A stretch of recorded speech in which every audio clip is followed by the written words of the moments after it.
trabalhadores do mundo, univos. Cliquem no joinha e se inscrevam no canal. Hoje nós vamos debater a história das internacionais, do internacionalismo revolucionário. E vamos provar que o Marx já foi da Liga da Justiça. Se inscrevam no canal, cliquem no joinha, fiquem aí com a gente.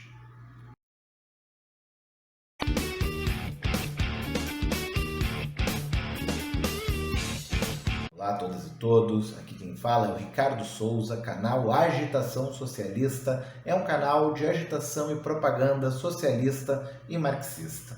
A gente traz vídeos aí mais curtos para discutir conjuntura, o contexto atual, e traz vídeos mais teóricos, mais aprofundados. Nesse momento estamos iniciando uma série de vídeos para falar sobre a história do internacionalismo militante, o internacionalismo revolucionário e a história das 4 internacionais. Nesse vídeo vamos introduzir o assunto de onde veio o internacionalismo revolucionário, a história da primeira internacional e suas figuras folclóricas, né? Além do Marx, o Engels, o Bakunin, enfim, várias figuras históricas que trabalharam juntas na primeira internacional e da sua fundação até o seu término, né? Que passa aí por um momento histórico fundamental que não tem como falar da primeira internacional sem falar da Comuna de Paris, a primeira experiência revolucionária socialista da classe trabalhadora no mundo. Clica no joinha, se inscreve no canal, vai valer a pena.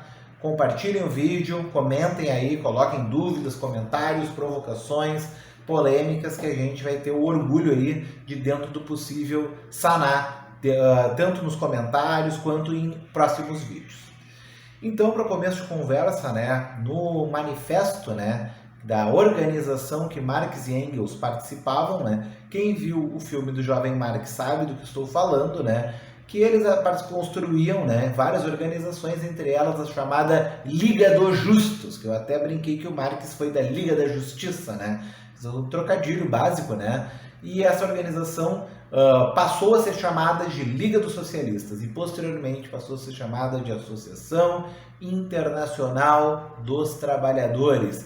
E seu manifesto é conhecido até hoje como Manifesto do Partido Comunista. Ou seja, isso não é um livro, não é uma tese, não é um grande trabalho acadêmico, que às vezes nas universidades há essa exigência, né, de se buscar isso nas obras, escrever isso.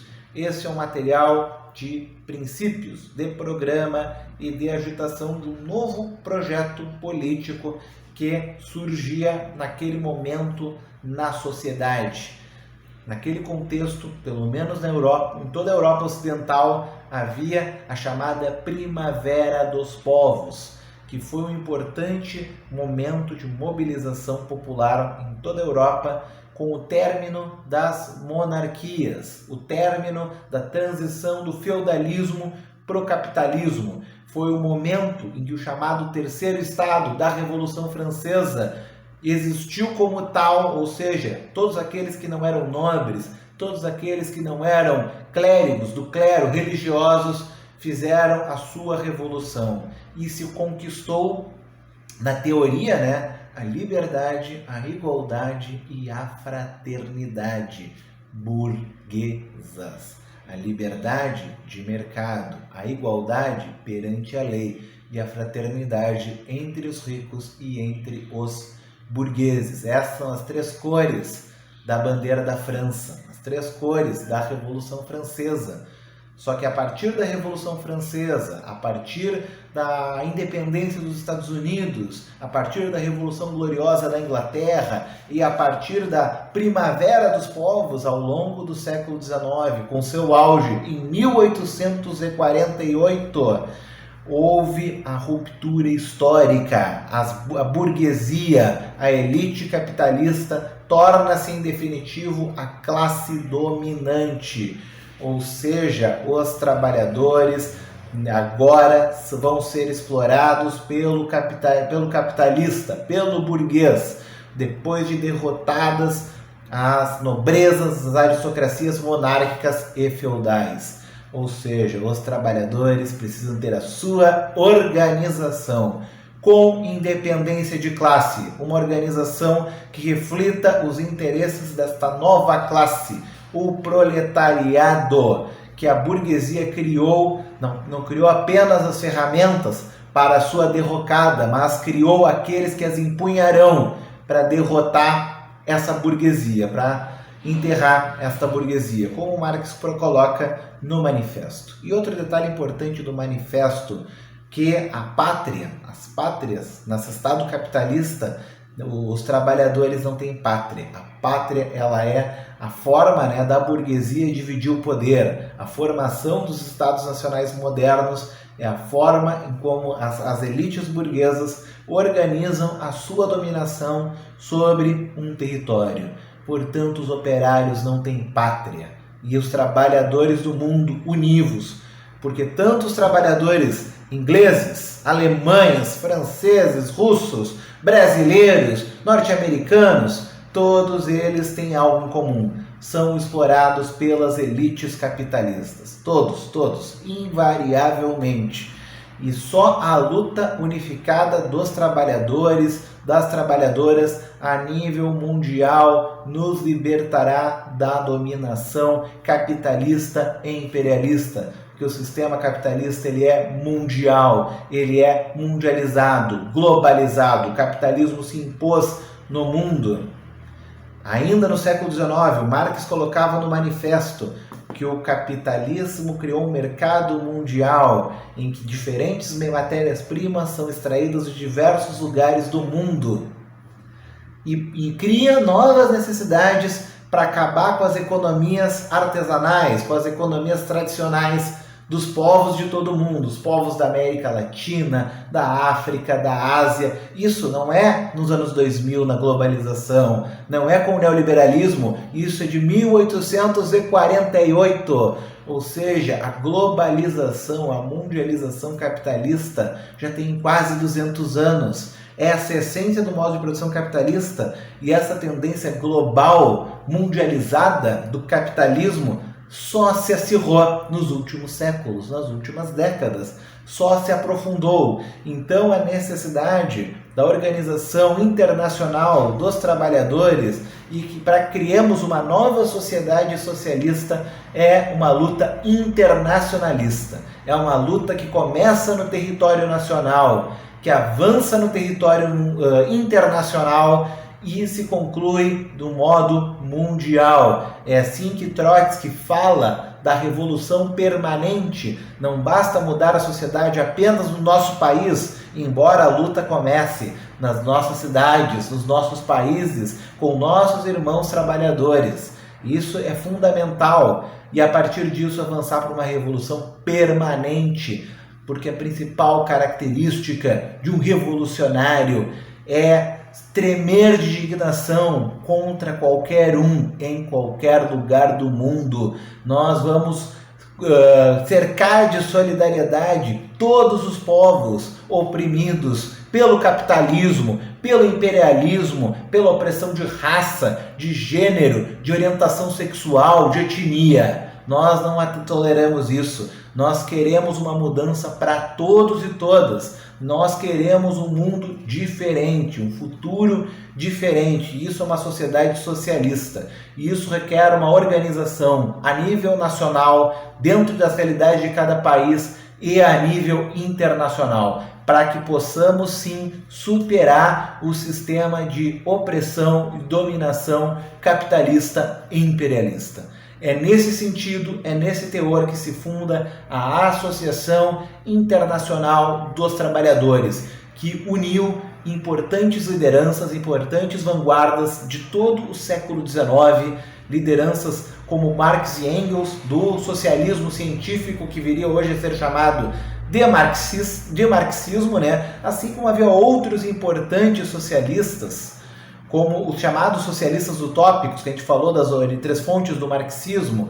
Nós podemos falar do Bakunin, podemos falar do Proudhon, podemos falar do Saint-Simon, de importantes nomes, né? Também do anarquismo, também dos libertários, de várias organizações que construíram a primeira internacional, a Associação Internacional dos Trabalhadores. E esses grupos, embora sejam diferentes, haviam liberais, republicanos, como o próprio Giuseppe Garibaldi, que fez a luta pela unificação italiana, que esteve aqui no Brasil na Guerra dos Farrapos, aqui no Sul ele é muito conhecido, apareceu, foi até retratado em uma novela da Globo, né, falando da Revolução Farroupilha, né. Foi um período em que importantes figuras históricas atuaram juntas, La Salle, enfim, uma série de lideranças históricas construíram esta primeira internacional. E Marx e Engels tinham um entendimento muito claro que para construir essa internacional não podia haver apenas aqueles que pensavam como eles.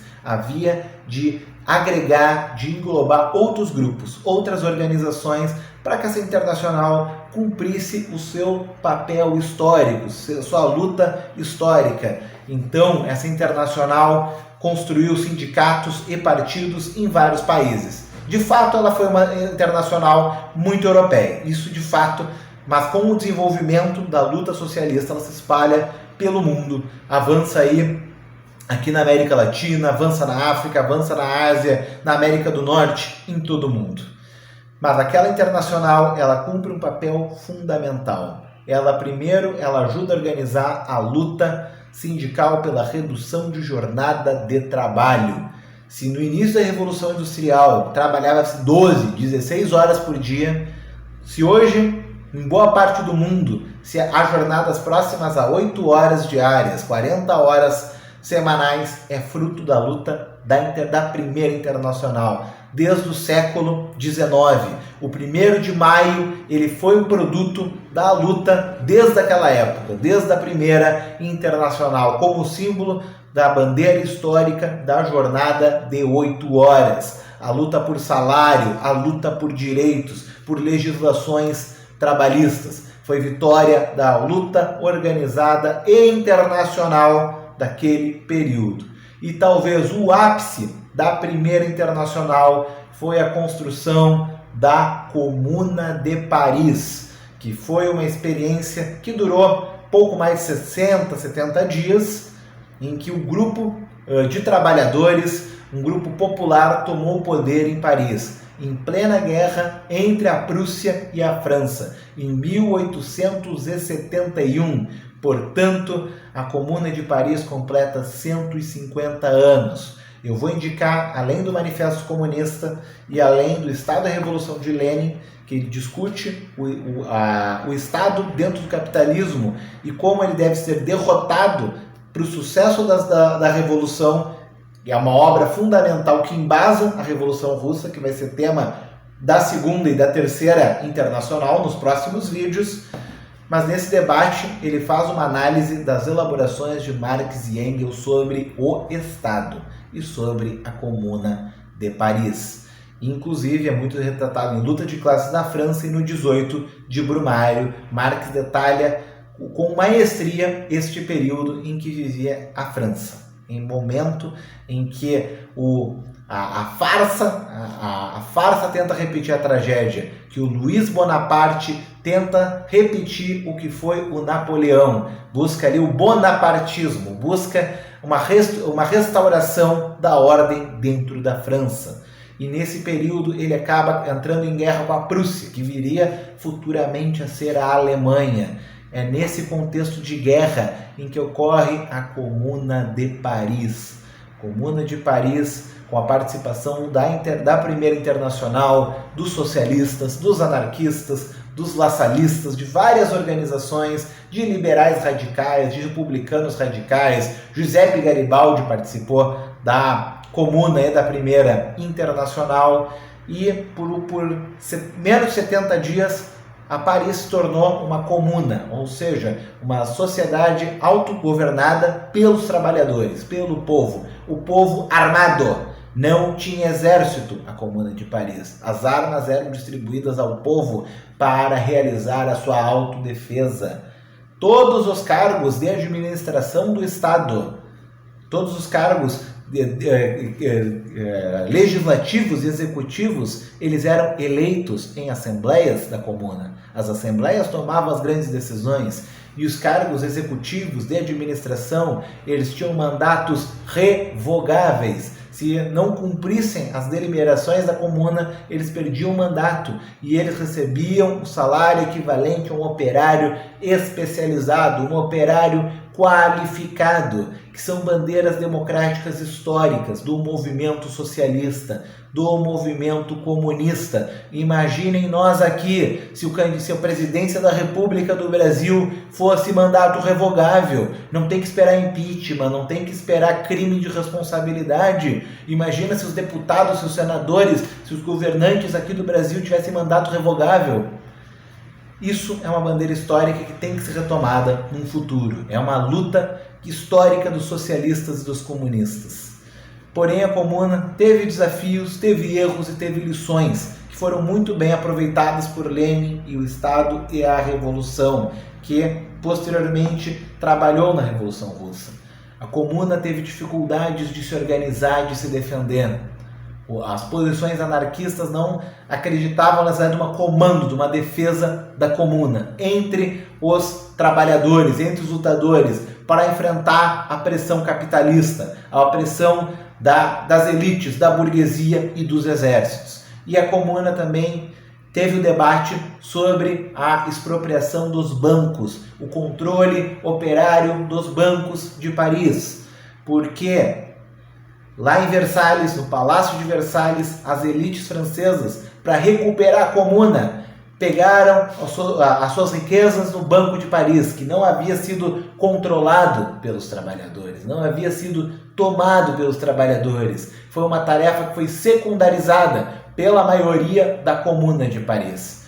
E, dessa forma, foi possível financiar uma contraofensiva militar entre França e entre Prússia. Duas potências em guerra se aliaram para esmagar a Comuna de Paris. Ou seja, se a burguesia, se as elites são internacionalistas, têm a sua organização internacional, eles preferem um país estrangeiro, um inimigo de guerra, tome Paris, do que os trabalhadores controlem Paris. Aqueles que tudo produzem, aqueles que prestam todos os serviços, eles preferem entregar para uma potência estrangeira que para o seu povo. Então cabe a nós uma organização internacionalista, um enfrentamento revolucionário irmanado com os trabalhadores dos outros países. Nós aqui no Brasil temos que nos irmanar com os hermanos da América Latina, com os trabalhadores da Europa, da África, da Ásia, dos Estados Unidos, da Oceania, de todo o mundo, para derrotar o sistema capitalista. E a comuna sempre aceitou estrangeiros, inclusive nos postos esses eleitos e irrevogáveis para a construção da Comuna de Paris. Porém, devido à dura repressão organizada entre as potências da França e da Alemanha, com dezenas de milhares de mortos, com dezenas de milhares de presos e deportados, a comuna não conseguiu retomar as suas atividades, devido à brutal repressão da comuna e da Primeira Internacional. E já na década de 1880, Marx já havia falecido, Engels propõe uma reorganização da Associação Internacional dos Trabalhadores. Esta que viria a ser a Segunda Internacional. Período aí que vai haver, além da influência socialista, marxista, né, diferente da primeira, os anarquistas não vão compor a Segunda Internacional e vai haver o embate entre reforma e revolução. Vai haver o debate entre os socialistas e os social-democratas. Período aí que vai ser protagonizado aí no futuro por Rosa Luxemburgo, Lenin e outras figuras aí, e vamos trabalhar no próximo vídeo. Fica aqui as dicas de leitura, tanto dos livros, né, Manifesto Comunista, O Estado e a Revolução, e vou linkar também 2 textos específicos sobre o período da Comuna de Paris, da revista Movimento. No mais, agradeço a todos e todas que assistiram, podem postar comentários, podem fazer perguntas, críticas, polêmicas, estamos aqui para o debate. Esse é o objetivo do nosso canal, Ricardo Souza, Agitação Socialista. E eu peço educadamente aí um like, um joinha, compartilhe o vídeo e se inscrevam no canal. Por quem quiser assistir mais aí da nossa série do socialismo, da Internacional Socialista e do socialismo revolucionário. Não temos nada a perder a não ser os nossos grilhões. Trabalhadores do mundo, univos!